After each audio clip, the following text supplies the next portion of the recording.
So at long last, we're here. We finally have some new Miraculous content. How long's it been since the last thing we got? A year? Over a year? Maybe just around about a year since that weird recycling special they made. Anyway, we got Miraculous World London, and from the get-go, I was very eagerly anticipating this special. In my eyes, all of the Miraculous World specials, they've been really good. We've had the Shanghai and New York specials, which are really good, and then the Paris special was an absolute banger. I loved every bit of that one. And so to me, it felt like the London special was well and truly being set up for success. I feel like they really do put a lot of effort into making these genuinely good. They haven't failed hard as of yet, at least. And so I was pumped. And now that I've watched it, yeah, I actually genuinely thought this was so good. Was it the best of the bunch? No, probably not, but I had fun with it, and it was miles ahead of the writing we got at the end of Season 5, which is nice to see. And before we jump into the more specific elements of the special, I think I just want to go over a few more general thoughts I had. And I'll start with the one that I feel like a lot of people are going to be complaining about, and that is the cat noir situation. Once again, there were big important plot developments, and Adrien, well, he was nowhere to be seen. He very much just became a background accessory in this episode, and considering the show's track record with his character, I kinda get it. The dude's been embarrassed, shamed, and tossed to the side again and again. And in this fandom, there's no suffering quite like being a cat noir fan. Although I will say, at least in this special, it wasn't, as I previously predicted, a way for the writing to show why Adrien can't be trusted with any secrets, and have him be the villain the whole way through. I truly thought that was going to be the case, but here, whilst he is a background character,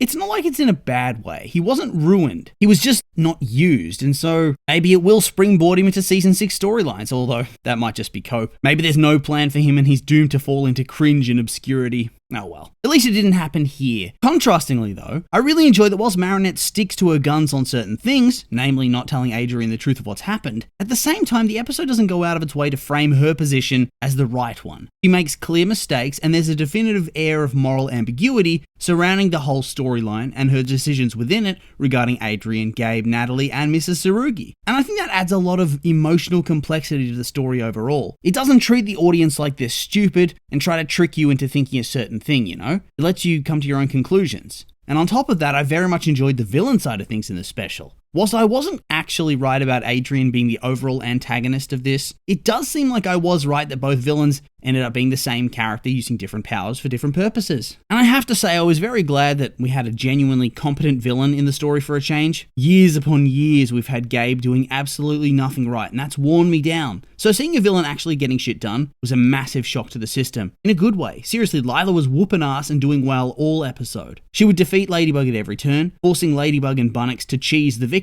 by going back in time again and again and again. It was really interesting, and the story sets itself up well for Season 6, with a really compelling narrative hook. I'm just trying to think, anything else that's just less specific to moments in the episode and more general? Maybe there was a little bit too much exposition and setup at the start, although I feel like this special is being set up as a new starting point, hence the long intro into everything. And at the same time, the episode is well and truly mislabeled. Miraculous World London? Nah. They should have just deleted the London part and called it Miraculous World at the Edge of Time. They already had the Edge of Time in the title. Just make it the full thing. It just feels kind of silly otherwise, because what? One of the 3 scenarios where they battle the villain, that's the only one that's set in London. The rest is in Paris. In fact, I'd say the majority of the episode is set in Paris. It's just a weird marketing choice. I get that they want to have these things attached to city names, but this one just didn't have the same feel or vibe as the previous ones. Ultimately, like I said, At the Edge of Time is a far better name simply as a standalone. Delete the London. And my final general overarching thought is goodbye to the old animation style. At the end of the special, they finish off with the new look, which to me, it's fine. I know a lot of people hate it already. I really don't mind it. But it is also that feeling of an end of an era, which is always weird, you know? But now, the episode. We start off the episode with a cold open watching Nuru and Lyla, with Lyla enacting her time travel scheme, which she's going to use to try to get the Miraculouses and thus get her wish. Whilst Nuru's he's freaking out. And if you needed a sign that the show wants you to take Lyla way more seriously as a villain than you did Gabe, who by the end of the show was a bit of a joke and a meme, those damn pancakes, it's that unlike with Gabe, where he was always just, you're what the French call les incompetents, slightly disapproving of him and being all, Master, no Master, that's not good Master, no. Here, Nuru is freaking out. He's full on panicking, he's begging, he's squealing. Gotta say, this opening scene, it really made Lyla into so much more of an intimidating character than she'd ever been before. Love the new design too. At least this will give a slight explanation as to how people do not instantly tell it's her when they see her at some point. Moving on, we then get the intro theme and the title screen before we head into the special proper. And here we catch up with Bunnix. as young present Bunnix plays some sort of cosmic board game against her 25-year-old self and her 70-year-old self. And the two younger versions get schooled by the old version. I guess, fair enough, she'd have more experience, but I have to say, the way that the episode frames it's that these two characters are always beating young Bunnix because they remember specifically what moves she's going to make, because they did them once too, which, man, I do not remember specific board game moves that I made when I was a teenager, so that's some pretty impressive memory right there. I mean, she's apparently remembered the exact sequence of play for over 12,000 matches of this decently complex looking game with multiple sides of the board and colours and teams. Yikes. Also, when Gabe would use his Miraculous, his costume would seemingly merge his glasses into it. I think Alia's costume does the same thing. So does old person Alex simply put glasses over the top of her costume as a deliberate style choice? The two older Alexes then start to fade away, prompting young Alex to panic, but she's told, don't worry, she's already stopped this threat before. The two of them are proof, and she'll do it again. And yeah, I get it, they are right, but also, way to kill the stakes, Granny. Here is where we get that rather long-winded exposition dump where Bunnix recaps the entire show's run, or rather, the important bits, as she tries to find the divergence point where everything started to go wrong and the timeline started to collapse. And in hindsight, it doesn't actually go for that long, but I'll tell you what, on that first watch through, it felt like it went forever. Probably because I just wanted the new content and I did not want to have to dwell on the memory of how that first saga ended up finishing. Alex then finds the divergence point, with Marinette panicking as she realizes that somebody, who we know is Lyla, has made a wish. Is it mentioned in the show what the wish actually was? Probably not. What do you think it was? Something massive to wipe out all of Bunnix's timeline portals, right? It seemed like it was even deleting the past. So it had to be a massive change. But before we dive into that, we have more context for the episode to be set up. We have,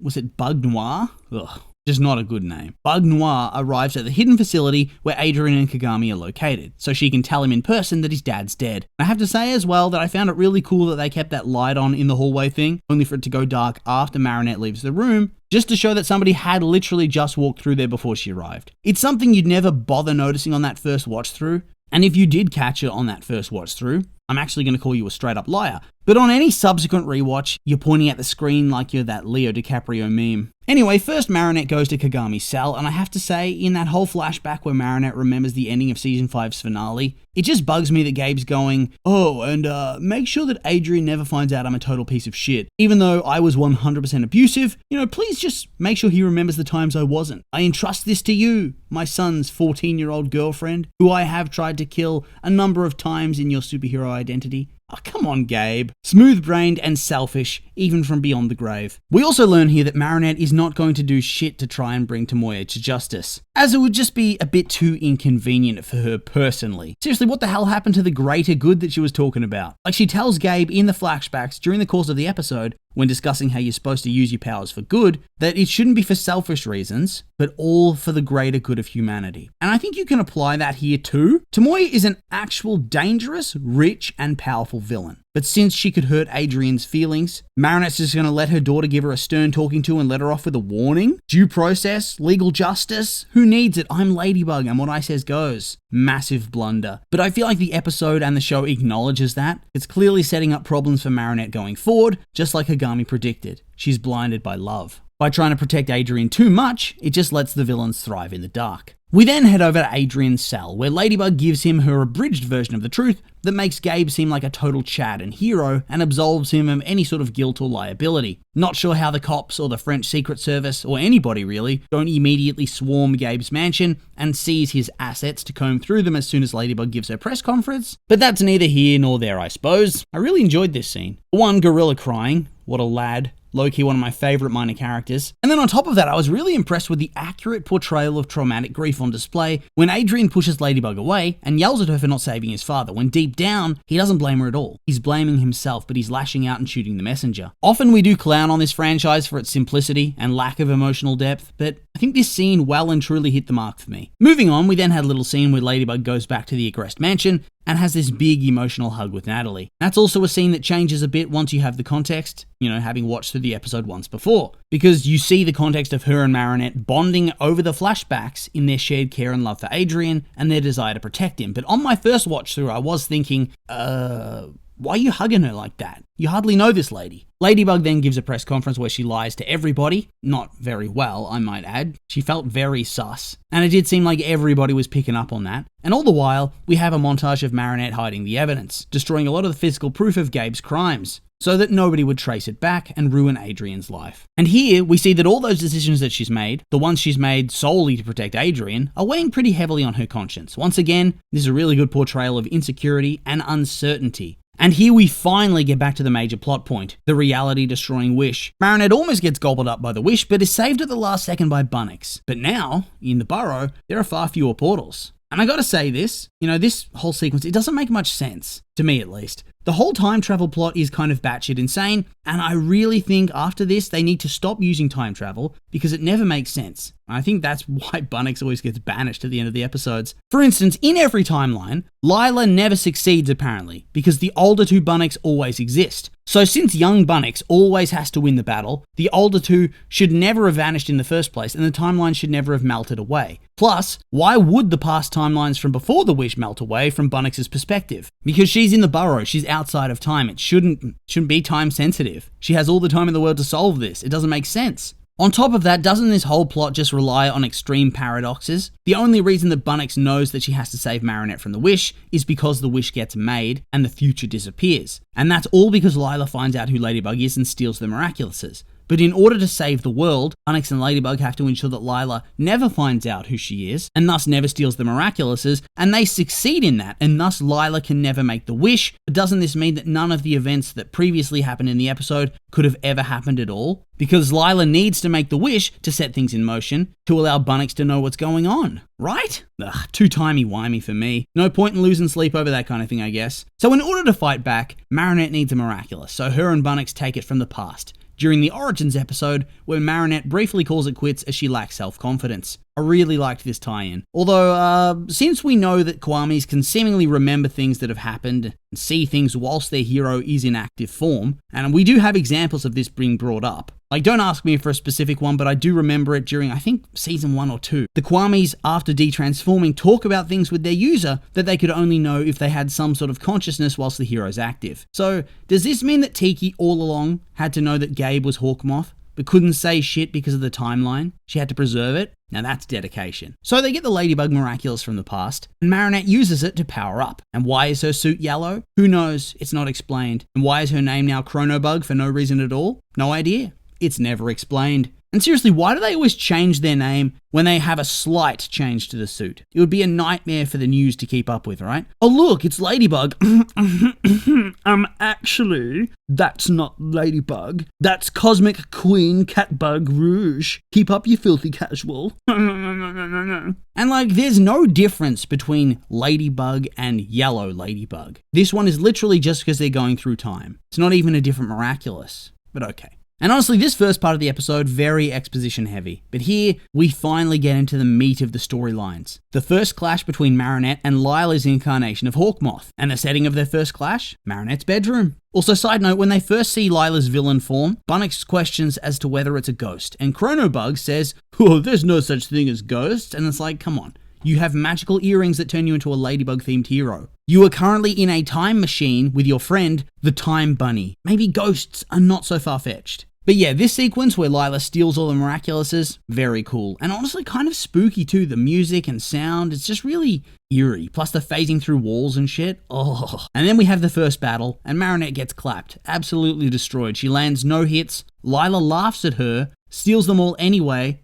and then gives her the patronizing bye-bye wave as she fades through the wall. Whew, there's no coming back from that. It's time to retire. And I gotta ask, how does Lyla, in only a couple of scenes, have so much more aura than Gabe ever did? Probably because Gabe had those lame one-liners to end episodes where he'd swear revenge. It made him look so lame. But yes, from here it becomes very clear there is no way to defeat the villain at this point in time. That power-up is too useful. And so now it's back to the burrow with the intention of preventing this villain ever learning her secret identity. And so first stop, the battle between Gabe and Marinette. The one where the Butterfly Miraculous was first lost. I do have to wonder, Bunnix mentions that Marinette losing it was an ultimate blunder, and one that's going to haunt her for a long time. She states this as a fact. So do you think she knows that Lyla has it? Or do you think she just knows that Hawkmoth is going to exist long into the future? That's something to ponder, I think. And so the two hone in and notice Lyla in her original Time Stalker suit. And she witnesses Marinette de-transform at the end of the battle between her and Monarch. And on top of that, she also learns how to use the wish. Just has to listen to Gabe, although I'm not sure if she still gets that info later on. She did have a lot written in that book, and only that final revelation got wiped away. We also see that in the aftermath of everything, after being on death's door, as soon as she's revitalized, the first thing on Natalie's agenda is to grab a crossbow to come and murder Gabe. I did not expect that. There's no hesitation here, it's very funny. And then we come to the missing scene where Marinette and Natalie sort of bond over their shared upset at everything. So I reckon they're going to have a bond that's going to be explored during season 6 based on this.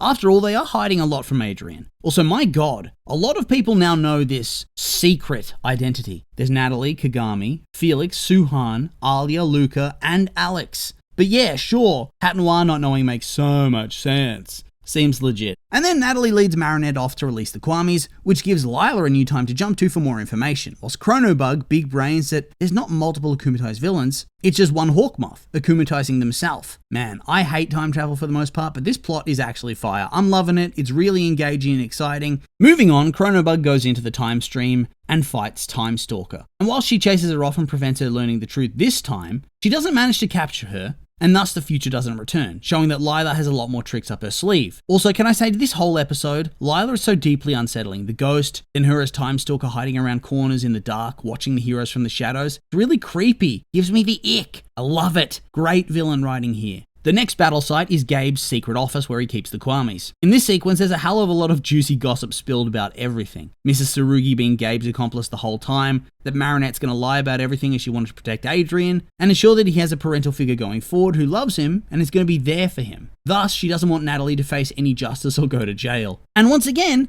it's mentioned that she is Ladybug, which gives Time Stalker that information to use later on to try to steal the Miraculous from her. And so the battle begins once more, this time quietly behind the desk, which was actually very funny. Also, Lyla's just a beast. She's dodging shit like she can use the Force to predict Chrono Bug's attacks. I mean, she's so tough that the heroes end up having to double dip and go back again in order to actually win the day and prevent Lyla learning the truth. Although she still escapes because this girl's contingencies have contingencies. I know I keep harping on about it, but competent villains up the tension and make for a far better show. When Ladybug has to work for it and struggle rather than beat up the latest goon in a rubber costume who acts like a dork, the show is at its best. After once again touching on her guilt about lying to Adrien, which very much feels like it's being built up to blow up in all their faces down the line, Season 6 finale perhaps? Feels like a good setup to me. We move right along. Chrono Bug has a bit of a panic when she realizes the Time Stalker has been in the prison complex all along, but I do have to say, no shit, that's why you're here. You're hunting her. Why is this a shock? It was meant to be this big,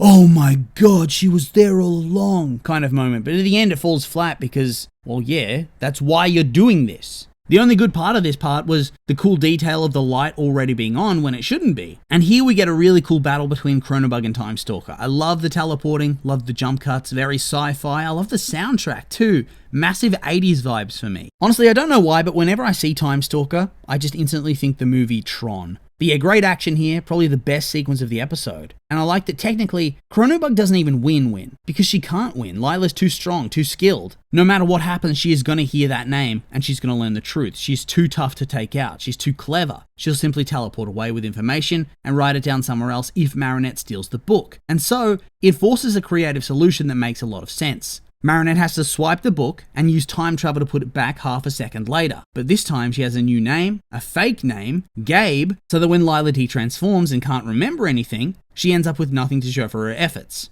And I thought this was great, honestly. And then her meltdown at the end, woof! Huge serial killer vibes here, you'll love to see it. Poor Nuru though. I mean, Gabe wasn't great, but imagine having to live with this psycho in this creepy little sewer. Nuru just can't stop taking L's, can he? Speaking of which, at the end of the day, Bunnix remains banished in time.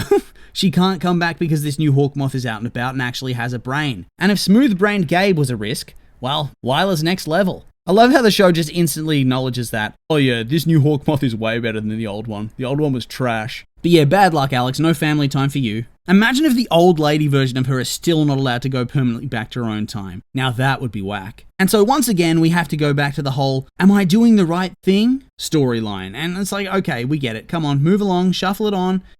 Let's deal with that in season 6. I'm tired of it in this 50-minute episode. Go away. And then we head into the final scenes. Marinette fixes everything and tells the Kwamis that they get to go and live with their users. And there was much rejoicing. And even Plag, who decided to be edgy this one time, got in on the group hug. Also, she's adding new features to the Miraculouses.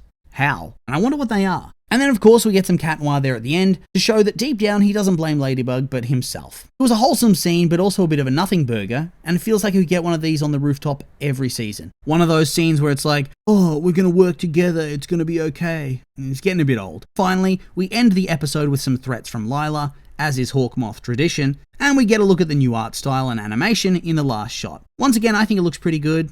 Don't let those nostalgia goggles blind you. Give it a chance. I truly think that by the end of next season, nobody is going to care anymore that they changed the style. And so yeah, that's it. We've gone through it all. This was good. At times, verging on great. And I really liked the darker feel and tone of the story. I hope season 6 follows that sort of vibe, but I guess we'll have to wait and see. Miraculous World London, it was a lot of fun. It wasn't the best special, but it wasn't bad either. Pumped for season 6 now though. And so with all that being said, these have just been my opinions and I'd like to hear yours. What did you think of the special? You like it? Hate it? I'm curious for your thoughts, so make sure to like, comment and subscribe and let me know.